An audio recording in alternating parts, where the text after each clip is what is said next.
ప్రైజ్లో 17వ కీర్తన మనం చదువుకున్న వచనం వెంబడి వచనం మార్చి చదువుకున్న ఈ 17వ కీర్తన 8-9 చరణాలు మళ్ళీ చదువుకుందాం. ఒకసారి 8-9 చరణాలు చదువుకుందాం. నీ కృపాతిశయములను చూపుము, ఒకడు తన కనుపాపను కాపాడుకున్నట్లు నన్ను కాపాడుము. నన్ను లయపరచగోరు దుష్టులను పోగొట్టి కాపాడుము. నన్ను చుట్టుకొనున్న ప్రాణ శత్రువుల చేత చిక్కకుండాను నీ రెక్కల నీడ క్రింద నన్ను దాచుము. దేవుడు తన పరిశుద్ధ వాక్యమును దీవించును గాక. ఆమేన్. దావీదు మహారాజు గారు దేవునికి విన్నపం చేస్తున్నాడు. ఏమంటున్నాడంటే, నీ కృపాతిశయములను చూపుము, నీ కృపను నా ఎడల చూపు అంటున్నాడు. అంటూ చాలా గొప్ప విషయాన్ని ఇక్కడ తెలియపరుస్తున్నాడు. ఏమంటున్నాడు?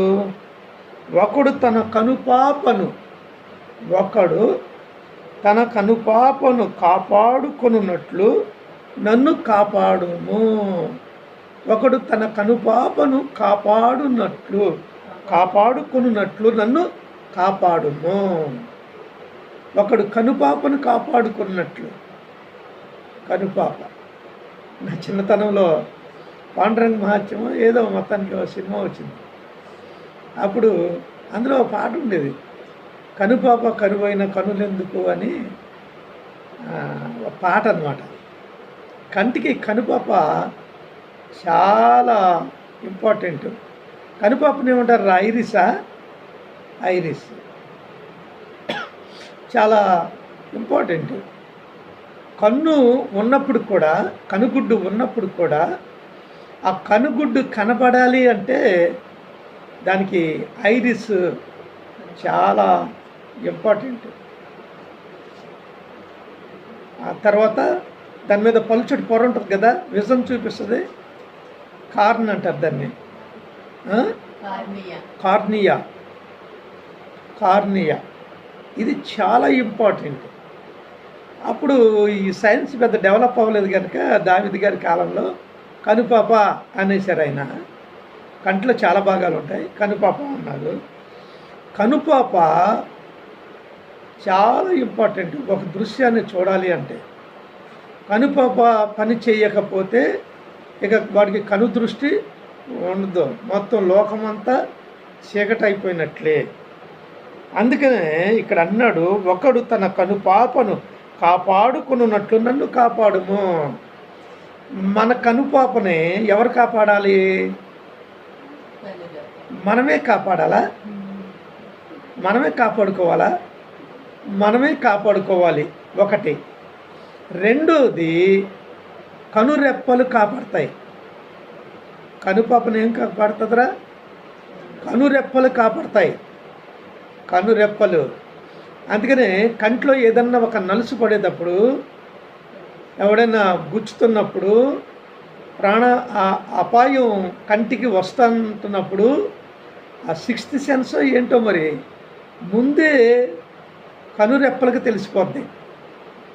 అంటే మరి సైన్స్ ప్రకారంగా ఏదో మెదడుకు తెలుసుద్దని, అదేమో అక్కడి నుంచి దీనికి సిగ్నల్స్ పంపిస్తుందని, దాన్ని కనురెప్ప మూసేసుకుంటుందని, అది చాలా అద్భుతం అన్నమాట. అట్లా ఆటోమేటిక్గా అది అంతే. ఇంకా దాన్ని మనం వివరించలేము. డాక్టర్స్ ఏమన్నా దాని గురించి ఏమన్నా, కంటి డాక్టర్లో ఏమంటారు వాళ్ళని? ఆప్థల్మీ డాక్టర్స్ ఆ కంట్ల గురించి, ఆప్థమాలజీ వాళ్ళు ఏమైనా చెప్పగలరేమో కానీ మనకు మాత్రం సామాన్య ప్రజలకి అంతగా పెద్దగా వాటి గురించి ఏం తెలియదు. అయితే ఒకడు తన కనుపాపను కాపాడుకొనున్నట్లు నన్ను కాపాడుము. మొదటిగా మనం కంటికి ఏ అపాయం రాకుండా, ఏ దెబ్బ తగలకుండా దాన్ని కాపాడుకోవాల్సిన బాధ్యత మనకుంది. మన కంటిని మనమే కాపాడుకోవాలి. ఆ నిర్లక్ష్యంగా ఉంటే కన్ను ఎక్కడో చోట దెబ్బతినేస్తూ ఉంటుంది. మరి ముఖ్యంగా ఇండస్ట్రియల్స్లో పనిచేసేవాళ్ళు, ఈ టర్నర్స్ అంటారు కదా, ఫిట్టర్స్, టర్నర్స్. ఈ టర్నర్స్ అయితే ఈ నట్లకి, స్క్రూలకి ఈ థ్రెడ్స్ కట్ చేస్తారు వాళ్ళు. అప్పుడు రజన్ లేసి బయట పడుతుంది. తర్వాత వెల్డింగ్ చేసేవాళ్ళు, వాళ్ళు చేసేటప్పుడు కూడా పడుతుంది. తర్వాత రాళ్ళు కొట్టేవాళ్ళు, అప్పుడు కూడా ఆ ఎచ్చు పడుతుంది. ఐరన్ కట్ చేసేవాళ్ళు కూడా, అవి కూడా వచ్చి రజన్లు కంట్లో పడతాయి. కనుక ఒకటి చక్కగా ఇలాగ ఉంటుంది అన్నమాట, అద్దం ఉంటుంది. ఆ అద్దాన్ని ఇలాగ అడ్డం పెట్టుకొని దాన్ని వెల్డింగ్ చేస్తూ ఉంటాడు, కటింగ్ చేస్తూ ఉంటాడు, ఇవన్నీ చేస్తూ ఉంటాడు. నిర్లక్ష్యంగా కొంతమంది అదేం చేద్దలే అనుకుని వదిలేస్తే ఇది. అలాగే కమ్మర పని చేసేవాళ్ళు, బ్లాక్ స్మిత్ అంటారు కదా, కమ్మర పని చేసేవాళ్ళు కూడా మొక్కలు కాల్చి నరికినప్పుడు కొన్ని మొక్కలు లేసి వచ్చి కంట్లో దిగబడిపోతాయి. ఆకివీడులో ఉన్నాడు కదా పాస్టర్ గారు, ప్రపాదానం అనే అతన్ని. అలాగే వాళ్ళ నాన్నగారు కమ్మర పని చేసేవాడు, ఇతను మరి సుత్తితో కొట్టేవాడు అనుకుంటా అప్పుడు కమ్మర పని చేసేటప్పుడు. అది ఏమైందంటే అది ఎరుపు మొక్క వచ్చేసి కంట్లో దిగిపోయింది కనుక ఆ కన్ను డ్యామేజ్ అయిపోయింది. ఇప్పుడు కూడా అతనికి కన్ను కనిపించదు. అలాగా మరి కంటి విషయంలో మాత్రం నిర్లక్ష్యంగా ఉంటే మాత్రం తప్పనిసరిగా కన్ను పోగొట్టుకోవాల్సి వస్తుంది అన్నమాట. రెండోది, కన్ను రెప్పలకి ముందుగానే తెలిసిపోతాయి, కానీ అతివేగంగా కనురెప్పకు ఆ వేగానికి కూడా అందకుండగా వచ్చి పడిపోయి కొన్ని ఉంటాయి. నలకలు పడిపోతూ ఉంటాయి. నలక అంటాం కదా మనం, నలుసు అంటారా, నలుసు, నలక అనొచ్చు, నలుసు అనొచ్చు, ప్రకృతి వికృతి పదాలు ఇవి. ఆ విధంగా నలుసు వచ్చి కంట్లో పడిపోతే ఒక్కోసారి పడిపోతూ ఉంటాయి. నాకు దోమలు వచ్చి పడిపోతూ ఉంటాయి. నాకు ఒకసారి గాలి వచ్చేటప్పుడు ఒక రాయి వచ్చి కంట్లో పడిపోయింది. జనరల్ హాస్పిటల్కి వెళ్ళా. జనరల్ హాస్పిటల్లో పెద్ద ఇంట్రెస్ట్గా చూడలేదు. నేను ఎంత చెప్తున్నా సరే నీళ్లు కారిపోతున్నాయి కానీ ఏం లేదండి అంటుందామా. సరే అక్కడి నుంచి ఇంకో డాక్టర్ దగ్గరికి వెళ్ళా. అక్కడే సరే ఆయన దగ్గర చూపించుకోండి అంటే ఇంకో డాక్టర్ దగ్గరికి వెళ్తే ఇద్దరు డాక్టర్లు ఉంటారు కదా, ఇటు ఒకరు చూస్తారు, అటు ఒకరు చూస్తారు. అక్కడికి వెళ్తే ఆయన కూడా చూసి ఏం లేదు వెళ్ళిపోండి అన్నాడు. ఇంకానే గిరగిరలాడుతుంది. సరే డబ్బులు పోతే పోయినలే అని చెప్పి, అదేంటి అది క్రాంతియా చైతన్య హాస్పిటల్కి వెళ్ళా.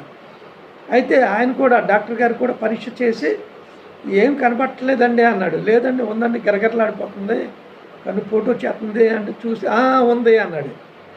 ఉంది అలాగే ఉండండి అన్నాడు అని చెప్పేసి దాన్ని బయటికి లాగితే కానీ నాకు ప్రశాంతంగా లేదు. కనుక కొద్దిగా చదువుకున్నాము, కొద్దిగా జ్ఞానం ఉంది కనుక మనం హాస్పిటల్కి వెంటనే వెళ్ళి ఆ ట్రీట్మెంట్ చేయించుకున్నాం. పడతానికి ఎక్కడ పడింది అది? ఏలూరులో పడింది. ఏలూరులో విజయవాడ వచ్చేటప్పుడు పడింది. కానీ విజయవాడ వచ్చిన తర్వాత ఒక రోజంతా పోయింది. రెండో రోజు ఉదయం హాస్పిటల్కి వెళ్ళాను. ఆ రోజునే మొత్తానికి కన్ను ఎరిపెక్కిపోయి అసలు ఏమీ నాకు ఇది అవ్వట్లేదు అనమాట. అప్పుడు చైతన్యకి వెళ్తే చైతన్య డాక్టర్ గారు ఎప్పుడైతే దాన్ని బయటికి తీశాడో అప్పుడు ప్రశాంతంగా ఉంది కన్ను. అప్పుడు ఐ డ్రాప్స్ రాశారు, ఆయన లూబ్రిక్స్ రాశారు. ఆ లూబ్రిక్స్ వేసుకుంటున్నప్పుడు అప్పుడు చక్కగా కన్ను మళ్ళీ యథాస్థితికి వచ్చింది. కనుక మన నిర్లక్ష్యం వల్ల ఒకటి ఆటోమేటిక్గా మనకు తెలియకుండా యాక్సిడెంటల్గా కొన్ని నలకలు కానీ, నలుసులు కానీ, లేకపోతే ఈ దోమలు కానీ, రాళ్ళు కానీ, రప్పలు కానీ, గాలి ద్వారా వచ్చే రేణువులు కానీ ఏదన్నా వచ్చి కంట్లో పడిపోతాయి అన్నమాట. అందుకని ఇక్కడ అంటున్నాడు, మన కనురెప్పల గురించి దావీదు గారు చెప్పట్లేదు, మన యొక్క నిర్లక్ష్యం గురించి కూడా చెప్పట్లేదు. ఒకసారి నిర్లక్ష్యం వల్ల వచ్చి పడిపోతాయి, ఒక్కోసారి తెలియకుండా వచ్చి పడిపోతాయి. వాటి గురించి చెప్పట్లేదు, కానీ ఈ భారమంతా దేవుని మీద వేసేస్తున్నాడు. చూడండి, ఒకటి తన కనుపాపను కాపాడుకున్నట్లు నన్ను కాపాడుము. కనుపాపను ఏ విధంగా అయితే వాడు కాపాడుకుంటాడో అదే విధంగా నన్ను కాపాడు అన్నాడు. నువ్వు కనుపాపవా? నువ్వు కనుపాపవా అంటే కనుపాప ఎంత శ్రేష్టమైనదో అంతటి శ్రేష్టమైనది మన యొక్క శరీరం. మన శరీరంలో ప్రతి అవయవానికి కూడా సమానమైన ఏమంటారు అట్లకి బాధ్యత, జాగ్రత్తలు తీసుకోవాలి. ఇప్పుడు చేతికి ఎంత జాగ్రత్త తీసుకుంటామో కాలుకి కూడా అంతే జాగ్రత్త తీసుకోవాలి. కాలుకి ఎంత జాగ్రత్త తీసుకుంటామో చెవికి కూడా అంతే జాగ్రత్త తీసుకోవాలి. చెవికి ఎంత తీసుకుంటామో కంటికి కూడా అంతే తీసుకోవాలి. ఈ శరీర భాగాల్లో ప్రతి దానికి కూడా అదే విధంగా మనం జాగ్రత్తలు తీసుకోవాలి. కనుక ఇక్కడ అన్నాడు, కనురప్ప ఒకడు తన కనుపాపను కాపాడుకున్నట్లు నన్ను కాపాడుము ప్రభా, నన్ను కాపాడు ప్రభా. నిజంగా దేవుడి మీద దావీదు గారు ఎంత ఆధారపడ్డాడో మనకు అర్థమైపోతుంది. మనం దావీదు గారికి ఉన్నంత బలం కానీ, శక్తి కానీ, అథారిటీ కానీ, శక్తి సామర్థ్యతలు కానీ మనకు ఉన్నట్లయితే విర్రవీగిపోతాం. మానవుడు విర్రవీగిపోతాడు. అందుకనే అసలు మానవుడి ఎడల దేవుడు ఎందుకు దయ చూపుతున్నాడో నాకు అర్థం కావట్లా.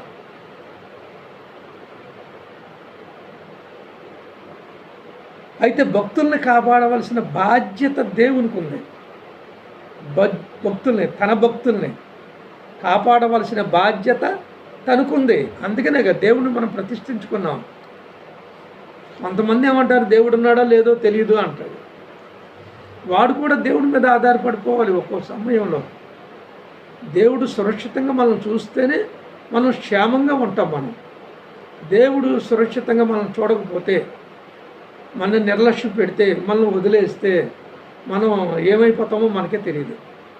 అందుకనే దేవుని నిత్యమైన కృప మనకి ఎల్లప్పుడూ కూడా ఉంటూనే ఉండాలి. అప్పుడు మనల్ని ప్రాణాపాయ స్థితిలో నుంచి అనేక రకాలైన అపాయాల్లో నుండి దేవుడు మనల్ని కాపాడతాడు. అందుకని ఇశ్రాయేల్ని కాపాడువాడు కునుకడు నిద్రపోడు అన్నాడు. ఇశ్రాయేల్ని కాపాడువాడు కునుకడు నిద్రపోడు. ఎప్పుడు చెప్పాడు దేవుడు ఈ మాట? యెషయా గ్రంథంలో చెప్పబడింది మాట. యెషయా ఎప్పుడు? క్రీస్తు పూర్వం 750 అనుకుందాం. 750 నుంచి 720 వరకు, 700 వరకు అంటే 50 సంవత్సరాలు.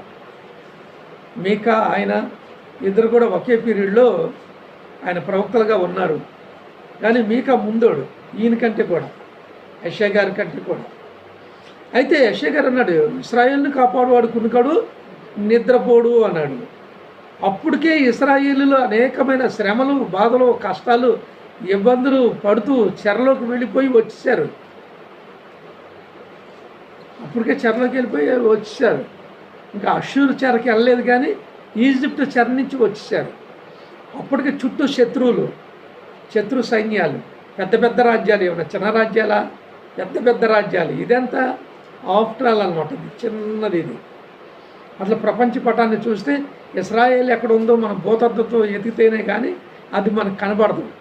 భూతద్దంలో చూడాలి. అటువంటి దానికి కాపాడువాడు కునుకడు నిద్రపోడు అంటున్నాడు. అంటే మరి ఈ నేటి వరకు కూడా మరి నీరో చక్రవర్తి చంపేసిన, టైటస్ చంపేసిన, నెబుకద్నెజర్ చంపేసిన, ఈజిప్ట్లో చంపేసిన, తర్వాత ఈ హిట్లర్ ఉన్నాడు చూడండి, 55 లక్షల మందిని చంపేశాడు యూదుల్ని. అంతమందిని చచ్చిపోయినా సరే ఇంకా ఉన్నారు యూదులు. ఇంచుమించుగా దగ్గర 1 కోటి మంది దాకా ఉన్నారు. దగ్గర 1 కోటి మంది, 87 లక్షలు దాటి ఉన్నారు. 1 కోటి దాకా ఉన్నారు వాళ్ళు.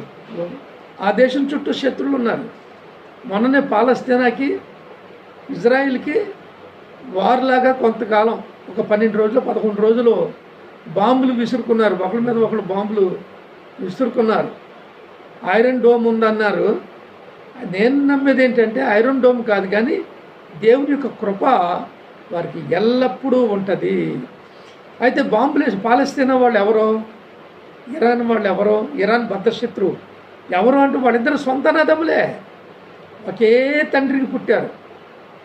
ఒకే తండ్రికి ఇష్మాయిల్ ఇస్సాకు ఒకే తండ్రికి పుట్టారు, కానీ బద్ధశత్రువులు. నాజీరా ఆయన పేరు, సిరియా రాజధాని, సిరియా ప్రెసిడెంట్ నాజీర్. ఆ నాజీర్ అన్నాడు సెకండ్ వరల్డ్ వార్ టైంలో ఇస్రాయిల్ని మొత్తం మధ్యధర సముద్రంలో కలిపేత్తడం, దాన్ని ఇక ఇజ్రాయిల్ అనేది ఉండదు అన్నాడు. కానీ ఇప్పటికి 75 సంవత్సరాలు గడుస్తున్నప్పుడు కూడా ఇప్పటికీ ఉంది ఇజ్రాయిల్ పేరు చెప్తే ఇప్పుడు సిరియాకి కానీ ఇరాక్ కానీ ఆ దేశాలన్నింటికి ఒకే దేశం యుద్ధం చేసి ఇజ్రాయిల్ని గెలవాలంటే గెలవలేదు. మొత్తం ఇవన్నీ ఏకమైపోతేనే ప్రతి యుద్ధానికి కూడా ఈ 10 రాజ్యాలు ఏకమైపోతున్నాయి. ఇది అరబ్ దేశాలు, ఈ ఇస్లాం దేశాలు ఏకమైపోతున్నాయి. అయితే ఇప్పుడు ఈసారి 57 దేశాలు, ఇస్లాం దేశాలు మొత్తం 57 దేశాలు ఏకమైపోయి ఇజ్రాయిల్ మీద పడిపోదాం అన్నారు. వాళ్ళు పడిపోదాం అంటే ఏంటి? మతపరమైన ఘర్షణ ఇది. అంటే ఇస్లాం అంతా ఏకమైపోతే యూదులందరూ ఏకమవటానికి యూదులు ఎక్కడ ఉన్నారు? ఒక ఇజ్రాయిల్ తప్ప ఎక్కడ లేదు. అది ఒక్కటి మాత్రమే ఇస్రాయేలీల యొక్క దేశం, యూదుల యొక్క దేశం. ఈ అమెరికా, ఐరోపా దేశాలు, ఆస్ట్రేలియా దేశాలు క్రైస్తవ రాజ్యాలు. వాళ్ళు ఇష్టమైతే యూదులకు సహాయం చేస్తారు, లేకపోతే లేదు. అయితే ఇస్రాయేలు అనేది దేవుని యొక్క కృప మీద ఆధారపడాలి, కానీ అమెరికా మీద కానీ, లండన్ మీద కానీ, ఆస్ట్రేలియా మీద కానీ ఆధారపడి ఉండకూడదు, ఉండదు కూడా. అంతే. ఇక్కడ అంటున్నాడు దావీదు మహారాజు గారు, నన్ను లయపరచుగోరు దుష్టులను పోగొట్టి కాపాడుము. నన్ను లయపరచుగోరు దుష్టులను పోగొట్టి నన్ను కాపాడుము. నన్ను చుట్టుకొని ఉన్న నా ప్రాణ శత్రువుల చేత చిక్కకుండాను నీ రెక్కల నీడ క్రింద నన్ను దాచుము అంట. నీ రెక్కల నీడ క్రింద. ఇక్కడ చూడు, ముందేమో కనుపాప అన్నాడు, ఇక్కడేమో నీ రెక్కల నీడ క్రింద అన్నాడు. పక్షిరాజు ఒకటి, దేవుడు పక్షిరాజుగా పోలుస్తున్నాడు.